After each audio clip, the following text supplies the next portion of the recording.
నమస్తే. Welcome to Andhra Prabha. నేను రఘునందన్.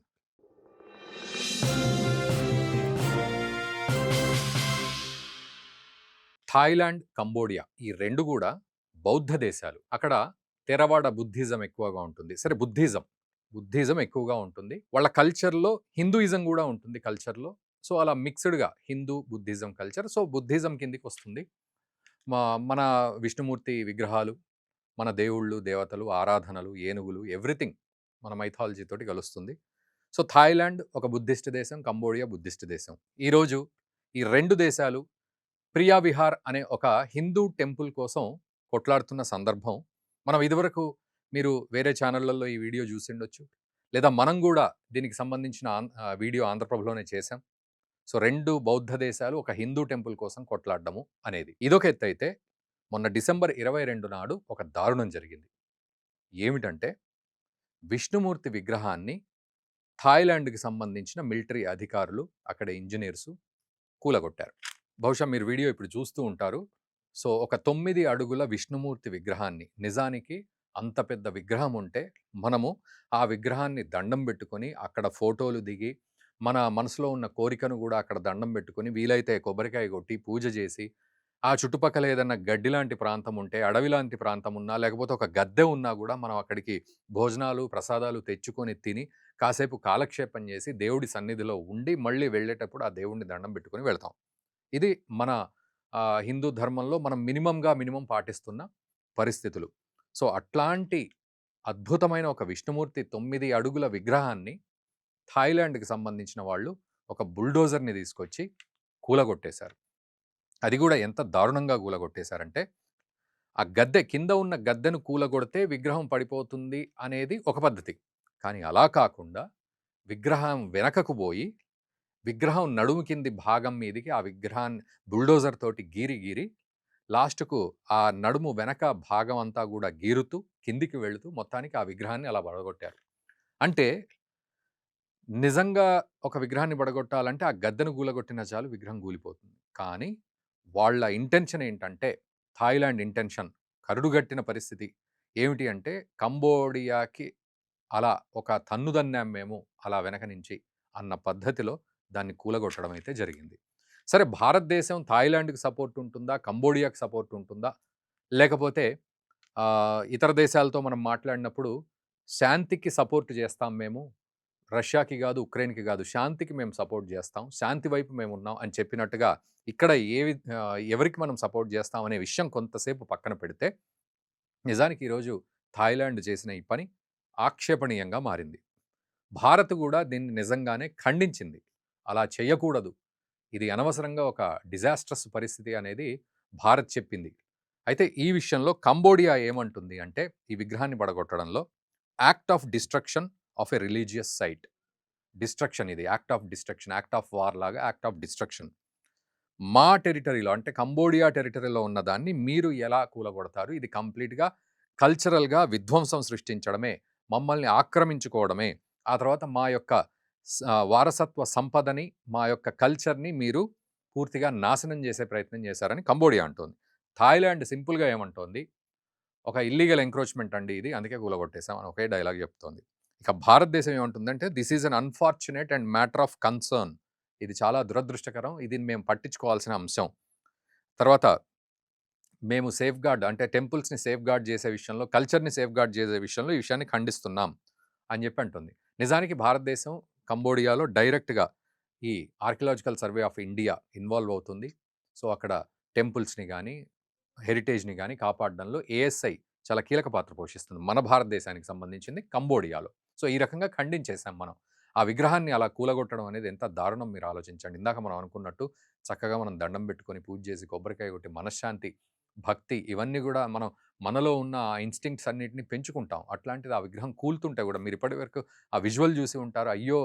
ఎంత అద్భుతమైన విగ్రహాన్ని అలా ఎలా కూలగొడుతున్నారు. వాడికి మనసెలా వచ్చిందని మీకు ఈ పాటికే అనిపిస్తూ ఉండొచ్చు. ఇది జరిగిన విషయం.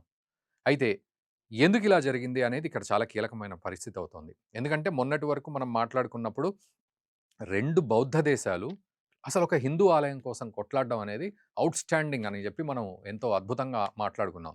అసలు హిందూ దేశంలోనే హిందూ దేవాలయాల విషయంలో మనం సెక్యులర్ ఇండియాలో హిందూ దేవాలయాలను ఏమన్నా చేస్తేనే పాకిస్తాన్ లాంటి దేశంలో 3000 దేవాలయాలుంటే ఈరోజు పట్టుమని 100 దేవాలయాలకు కూడా ధూపదీప నైవేద్యాలు లేవు పాకిస్తాన్‌లో.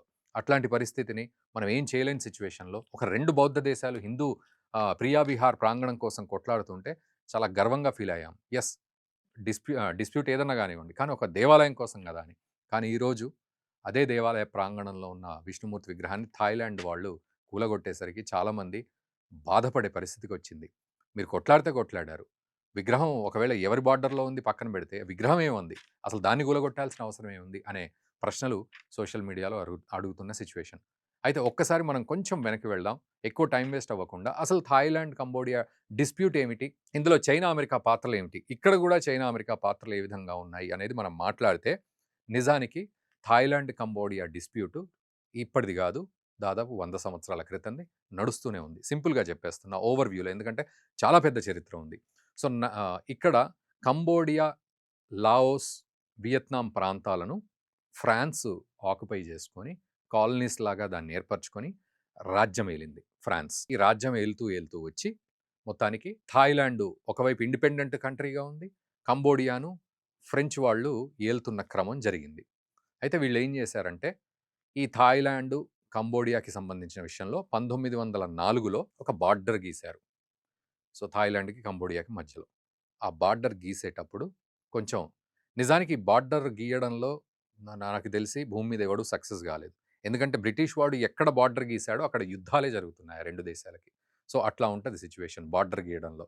ఇటు మనకు చైనా తోటి గాని, అటు లేకపోతే పాకిస్తాన్ తోటి గాని, లేకపోతే అటు ఆఫ్ఘనిస్తాన్, పాకిస్తాన్ గాని, ఎక్కడైతే బ్రిటిష్ వాడు గీతలు గీసాడో అక్కడ తల రాతలే మారిపోయాయి. 2 దేశాలు యుద్ధాలు చేసుకుంటూ బతికేస్తున్నాయి. వాడు మరి కావాలని చేశాడో లేకపోతే అనుకోకుండా అలా జరిగిందనేది పక్కన పెడితే, ఇక్కడ ఫ్రాన్స్ వాడు ఏం చేశాడు మొత్తానికి ఆ గీత గీశాడు. గీత గీస్తే ఏమైంది అంటే, ఈ గీత గీసేటప్పుడు కొంచెం కన్‌ఫ్యూజన్‌లో భాగంగా ఆ కన్‌ఫ్యూజన్‌ని తీర్చుకోవడానికి వాటర్ షెడ్ అగ్రీమెంట్ ఒకటి చేసుకొని, అంటే ఆ నీళ్ల భాగము ఎట్లా అయితే ఉందో దాన్ని ఆధారంగా చేసుకుంటూ మొత్తానికి ఏదో ఒక ఆ కన్‌ఫ్యూజన్‌లో ఉన్న క్లారిటీ తీసుకొని, ఇది నేను సింపుల్ టర్మ్స్‌లో చెప్తున్నా. ఆ కన్‌ఫ్యూజన్‌లో ఉన్న క్లారిటీ తీసుకొని ఒక గీత గీశాడు. అయితే ఈ గీత గీసే క్రమంలో ఈ ప్రియా విహార్ అనే టెంపుల్ ప్రాంగణం కాస్త థాయిలాండ్‌లోకెళ్ళింది. సరే, థాయిలాండ్ ఏంది ఇక్కడ ఫిక్స్ అయిపోయింది. యెస్. ఈ టెంపుల్ మన ప్రాంగణమే అని జెప్పి. ఫిక్స్ అయిన తర్వాత ఏమైంది? 1904 తర్వాత మళ్ళీ 1907, 1908 అరౌండ్‌లో మళ్ళీ ఏం జేసింది? కాదని జెప్పి ఫ్రాన్స్ మళ్ళీ ఇన్వాల్వ్ అయ్యి, లేదు ఈ టెంపుల్ కంబోడియా ప్రాంతంలోకొస్తుంది అని జెప్పి మళ్ళీ ఒక గీత గీసి మళ్ళీ ఒక అగ్రీమెంట్ లాగా చేసింది. ఆ తర్వాత ఏమైంది? థాయిలాండ్ ఒప్పుకోలేదు ఈ విషయాన్ని. కంబోడియా బాగానే అనిపించినా థాయిలాండ్ మాత్రం ఒప్పుకోలేదు. నిజానికి 1946, 47 ఆహ్, టైంలో ఫ్రాన్స్ కాస్త డల్ అయిపోయి, ఆ ఫ్రెంచ్ కాలనీస్ కాస్త డల్ అయిపోయి, అలా కాలక్రమంలో 1962లో ఇంటర్నేషనల్ కోర్ట్ ఆఫ్ జస్టిస్ ఏం చేసింది? ఈ ప్రాంగణం కాస్త అది కంబోడియాకే వెళ్తుంది అని చెప్పింది. ఏది ఫస్ట్‌లో 1904లో థాయిలాండ్‌కి వెళ్తుంది అన్నది కాస్త ఈరోజు కంబోడియాకి వెళ్తుంది అనేది 1962 తర్వాత. ఇహ కొట్లాట మొదలు. ఈ కొట్లాట కంటిన్యూ అవుతూనే ఉంది. ఇది నాది అంటే నాది, నాది అంటే నాది. మనకు తెలిసిందే ఎక్కడ బార్డర్ గీస్తే అక్కడ ఈ కొట్లాట నడుస్తోంది అని చెప్పి. సో, ఆ రకంగా కంబోడియా, థాయిలాండ్ 2 బౌద్ధ దేశాలు కొట్లాడుతున్నాయి. ఈ బార్డర్ డిస్ప్యూట్ అంటే ఈ కొట్లాడే క్రమంలో అక్కడ ఒక హిందూ దేవాలయం రావడం వల్ల, ఆ హిందూ దేవాలయం కోసం 2 బౌద్ధ దేశాలు కొట్లాడుతున్నాయి అనే హైపోథెసిస్‌కి మనం వెళ్ళిపోయాం. అంతేగాని ఆ టెంపుల్ కోసమే ఈ దేశాలు కొట్లాడుతున్నాయి అనేది డైరెక్ట్‌లీ రిలేటెడ్ కాదు. బార్డర్ డిస్ప్యూట్‌ని క్లియర్ చేసుకోవడానికి కొట్లాడుతుంటే అక్కడ ఒక హిందూ టెంపుల్ ఉండడం వల్ల ఈ 2 దేశాలకు అలా ఆ ఫీలింగ్ మనకు ప్రపంచానికి కనపడుతోంది హైపోథెటికల్‌గా. బట్ ఎనీవేస్ రియాలిటీ విషయానికొస్తే ప్రియా విహార్ అనే టెంపుల్ ఇక్కడ కీలకంగా మారింది. సో, అందుకే థాయిలాండ్ ఏం చేసింది మెల్లిగా మే 2025 నుంచి ఈ ఈ గొడవలు ఎక్కువగా మొదలుపెట్టడం జరిగింది. సో, దీనికి కోడి ముందా, గుడ్డు ముందా అన్న విషయం పక్కన పెడితే థాయిలాండా ముందు కంబోడియానా అనే విషయం పక్కన పెడితే మెల్లిగా మే 2025 నుంచి ఈ గొడవ స్టార్ట్ అవుతూ వస్తోంది. జూన్, జూలై అలా కొనసాగుతూ ఉంటే లాస్ట్‌కి ఆగస్టు, సెప్టెంబర్, అక్టోబర్‌లలో ఇది సీరియస్ అవుతే అమెరికా గూడా రంగంలోకి దిగి మీరు కొట్లాడొద్దు, సీజ్ ఫైర్‌కి మీరు ప్రాక్టీస్ చేయండి అని చెప్పడం. చైనా గూడా అదే మాట చెప్పడం. సో, ఆ రకంగా చేయడంతోటి ఓ cease fire ఒప్పందానికొచ్చారు.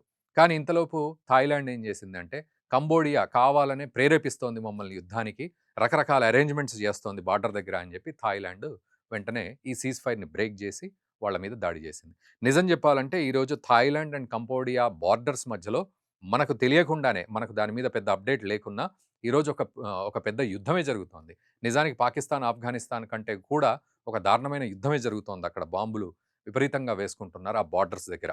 So, almost Hamas వాళ్ళు రాకెట్లు వదిలితే ఎట్లా ఉంటదో అట్లా థాయిలాండ్, కంబోడియా యుద్ధం జరుగుతోంది. సో, ఈ క్రమంలో థాయిలాండ్ గూడా ఇదంతా ఎస్కలేట్ అవుతూ వస్తుంటే లాస్ట్‌కి థాయిలాండ్ ఏం చేసింది, మా ల్యాండ్‌లో, ఎందుకంటే మనం 1904లో థాయిలాండ్‌కి సంబంధించిందనేది జెప్పాము ఇందాక. సో, నా ఏరియాలో ఒక టెంపుల్ ఉంది. సో, అది ఎంక్రోచ్‌మెంట్ కిందకొచ్చింది. Illegal encroachment. దాన్ని మేము కూలగొట్టేసాం అని జెప్పి ఆ టెంపుల్‌ని కూలగొట్టేసారు కావాలనే. ఇది జరిగిన విషయం. సో, ఇట్లా ఈ గొడవ ఇంత దూరం వచ్చింది. మరి దీంట్లో అమెరికా, చైనా పాత్ర ఏమిటి అంటే, వీళ్ళు బయటికి మాత్రం బుద్ధిగానే చైనా మీరు జాగ్రత్తగా ప్లాన్ చేసుకోండి, సీజ్‌ఫైర్ చేసుకోండి అని. అమెరికా గూడా వాళ్ళిద్దరికీ సుద్దపూసలాగా ఇద్దరికీ సుద్దులు చెప్తూ ఉంది. కానీ చైనా కంబోడియా తోటి డిఫెన్స్ అగ్రీమెంట్ చేసుకుంది. అందులో భాగంగా రకరకాల మిలిటరీ ఎక్సర్‌సైజెస్, దీనికి తోడు డిఫెన్స్ సిస్టమ్స్ ఇవన్నీ గూడా కంబోడియాకి అందిస్తోంది. మరోవైపు థాయిలాండ్‌కి అమెరికా F-16 ఫైటర్ జెట్స్‌ని సప్లై చేస్తోంది. ఎందుకంటే, నీ శత్రు దేశాలతో నువ్వు పోరాడు అని చెప్పి. బయటికి మాత్రం మీరు సీజ్‌ఫైర్ అగ్రీమెంట్ అని, అదని డొనాల్డ్ ట్రంప్ గూడా ఇన్వాల్వ్ అయ్యి మాట్లాడాడు. కానీ, లోపల మాత్రం ఈ డిఫెన్స్ అగ్రీమెంట్ కొనసాగుతోంది. అది ఎలాంటి దారుణమైన అగ్రీమెంట్స్ అంటే, చైనా కంబోడియాకు సపోర్ట్ చేస్తూ, థాయిలాండ్ మీదకి ఒక యుద్ధాన్ని తీసుకొచ్చే ప్రయత్నం చేస్తోంది. అమెరికా థాయిలాండ్‌కి సపోర్ట్ చేస్తూ ఈ కంబోడియా మీదకి యుద్ధాన్ని ప్రేరేపించే ప్రయత్నం చేస్తోంది. ఇందులో చైనా గుంటనక్క గాబట్టి ఇంకొక అడుగు ముందుకు వేసి కంబోడియాకి సపోర్ట్ చేస్తూనే మళ్ళీ థాయిలాండ్ తోటి కూడా అగ్రీమెంట్స్ చేసుకునే ప్రయత్నం చేస్తోంది. ఇది ఓవరాల్ సినారియోలో. సో, ఈ రకంగా వీళ్ళు రెచ్చగొట్టి 2 దేశాల్ని వాళ్ళ పబ్బం గడుపుకుంటున్నారు. ఈ రెచ్చిపోయే క్రమంలో చైనా కంబోడియాతో ఎలాంటి అగ్రీమెంట్స్ చేసుకుందనేది ఒక సింగిల్ లైన్‌లో మనం మాట్లాడుకుందాం. సో, అందులో భాగంగా కంబోడియా నావల్ బేస్‌ని అప్‌డేట్ జేస్తూ ఉన్నారు వాళ్ళు. అప్‌గ్రేడ్ జేస్తూ ఉన్నారు. సో, ఆ రకంగా చైనా సపోర్ట్ జేస్తోంది దీనికి. ఇదొక ఎత్తైతే, మిలిటరీ ఎక్విప్‌మెంట్ విషయంలో గాని, వాళ్లకు ట్రైనింగ్ ఇచ్చే విషయంలో గాని, స్కాలర్‌షిప్పులు గూడా ఇస్తూ చైనా వాళ్ళను ప్రేరేపిస్తోంది. వాళ్ళని డెవలప్ జేస్తోంది అంటాం గాని ప్రేరేపిస్తోంది. తర్వాత గోల్డెన్ డ్రాగన్ జాయింట్ ఎక్సర్‌సైజ్ చేస్తోంది చైనా, కంబోడియా కలిసి. సో, ఇది ప్రతి సంవత్సరం జరిగే మిలిటరీ ఎక్సర్‌సైజెస్. ముఖ్యంగా కౌంటర్ టెర్రరిజం అని చెప్తూనే ఇంకో రకంగా కంబోడియాను సమాయత్తం చేస్తూ ఉంది. తర్వాత మైన్ క్లియరెన్స్. కంబోడియాకి సంబంధించి మైన్స్ ఏవైతే ఉన్నాయో వాటిని క్లియర్ చేసే విషయంలో కూడా. సో, ఇవన్నీ గూడా ఒక రకంగా చెప్పాలంటే ఇంటర్నల్‌గా కంబోడియాకి సపోర్ట్ చేస్తూ, దాన్ని కొంత డెవలప్ చేసినట్టు చేస్తూ, ఈ అగ్రీమెంట్స్ చేసుకునే క్రమం చైనా ఉపయోగిస్తోంది. ఇక మరోవైపు అమెరికా, థాయిలాండ్ విషయంలో కోబ్రా గోల్డ్ లాంటి మిలిటరీ ఎక్సర్‌సైజెస్ గాని, తర్వాత $3 బిలియన్ యూఎస్ డిఫెన్స్ ఆర్టికల్స్‌ని, తర్వాత హెలికాప్టర్స్, మిసైల్స్ వీటన్నింటిని గూడా థాయిలాండ్‌కి అందిస్తోంది. దీనికి తోడు వీళ్ళు గూడా కౌంటర్ టెర్రరిజం అని జెప్పి, మారిటైమ్ సెక్యూరిటీ అని జెప్పి మొత్తానికి టై అప్ అయ్యి వీళ్ళు ట్రైనింగ్‌లిస్తూ, నాలెడ్జ్ ట్రాన్స్‌ఫర్ జేస్తూ థాయిలాండ్‌కి ఫుల్ సపోర్ట్ ఇస్తున్నారు. సో, ఈరోజు మీరు కామెంట్ చేయండి. ఒక గుడికి సంబంధించిన అంటే ప్రియా విహార్ హిందూ టెంపుల్‌కి సంబంధించిన విష్ణుమూర్తి విగ్రహాన్ని కావాలనే థాయిలాండ్, కంబోడియాను రెచ్చగొట్టడానికి కూలకొడితే, ఈరోజు కంబోడియా కూడా రెచ్చిపోతే, ఆ తర్వాత 2 దేశాలు ఇలాగే బార్డర్ డిస్ప్యూట్ పేరు మీద యుద్ధం చేసుకుంటూ ఉంటే, చైనా అండ్ అమెరికా చలికాచుకుంటూ, వాళ్ళకి ఎక్విప్‌మెంట్స్ ఇస్తూ, రెచ్చగొట్టి, యుద్ధాన్ని ఎస్కలేట్ జేసి, ఆ తర్వాత మళ్ళీ నేనే యుద్ధాన్ని ఆపుతానని ట్రంప్ రంగంలోకి దిగి నోబెల్ ప్రైజ్ లాగా, సో, ఈలోపు వాళ్ళ యుద్ధం ఆపుతూనే ముందు నుంచి, వెనక నుంచి వాళ్లకు డిఫెన్స్ ఎక్విప్‌మెంట్ ఇస్తూనే, ఈ రకంగా 2 దేశాల మధ్య చిచ్చు రావణకాష్టంలాగా రగిలే పరిస్థితిని చైనా, అమెరికా లాంటి దేశాలు పెడుతూనే ఉంటాయి. ఇది ఒక సింపుల్ కంటెంపరరీ సమకాలీనంగా మనం మాట్లాడుకుంటున్న ఎగ్జాంపుల్. కానీ ఇలా చరిత్రలో గనక తీసుకున్నట్లయితే ఇది పాకిస్తాన్, భారత్‌కి వర్తిస్తుంది. భారత్, బంగ్లాదేశ్‌కి వర్తిస్తుంది. ఆ తర్వాత పాకిస్తాన్, ఆఫ్ఘనిస్తాన్‌కి వర్తిస్తుంది. తర్వాత అమెరికా, రష్యాకు వర్తిస్తుంది. And at the same time ఇలా గనక చూసుకుంటూ పోతే ఇజ్రాయిలు, ఇరాన్ గావచ్చు, ఇజ్రాయిలు, పాలస్తీనా గావచ్చు, రష్యా, ఉక్రెయిన్ గావచ్చు. ఎక్కడ చూసినా ఈ విడగొట్టి చిచ్చు పెట్టడం అనేది ఒక కామన్ ప్రాక్టీస్‌గా మారింది. ముఖ్యంగా అమెరికా, యూకే, చైనా లాంటి దేశాలకు. అందులో ఎటువంటి డౌట్ లేదు. ఇంకేదైనా పాయింట్ మిస్ అయితే మీరు కూడా ఖచ్చితంగా కామెంట్ చేయండి. అండ్ ఇప్పటివరకు ఈ 2 బౌద్ధ దేశాలు కొట్లాడుకుంటున్న హిందూ దేవాలయం, విష్ణుమూర్తి స్టాచ్యూ గురించి మీకు ఎలాంటి బాధ అనిపించింది? ఖచ్చితంగా కామెంట్ చేయండి. అండ్ దయచేసి ఈ వీడియోని మన మిత్రులకు తప్పకుండా షేర్ చేయండి. ఈ అంశం మీద అవగాహన తెచ్చుకుంటారు వాళ్ళు గూడా. సో, ఎందుకు ఈ 2 దేశాలు ఇలా కొట్లాడుతున్నాయనే విషయంలో, ఏం జరిగింది అనే విషయంలో గూడా. Thank you very much.